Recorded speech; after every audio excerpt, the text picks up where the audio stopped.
আসিয়ার বিষয়টি নিয়ে অনেক তোলপাড় হচ্ছে। আসলে তার বোন, তার হাজব্যান্ড এবং সকলে এর সাথে মোটামুটিভাবে জড়িত। মোটামুটি না, পুরোপুরিভাবে জড়িত। এখানে ফ্যামিলির সবাই এখানে জড়িত। এটা নিয়ে আসলে অনেক তোলপাড় হচ্ছে। এক এক সময় এক একজনের দিকে সন্দেহর তীর ছোড়া হচ্ছে।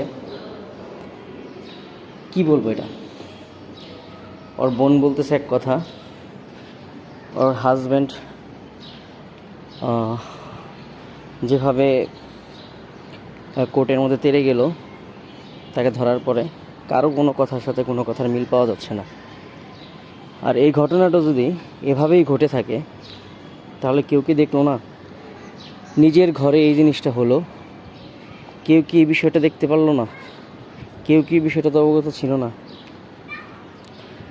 আসলে সবাই বিষয়টা জানতো এটা একটা পরিকল্পিত বিষয় এবং পরিকল্পনার মধ্য দিয়ে এই জিনিসটা করা হয়েছে। তার বোন এক এক সময় এক এক কথা বলতেছে। এটা হতে পারে তার হাজব্যান্ডকে সে বাঁচানোর জন্য এই কাজটি করতেছে, অথবা সে ভয়ে কিছু বলতেছে না, এমনটাও হতে পারে। তো বিষয়টা আসলে এরকমই।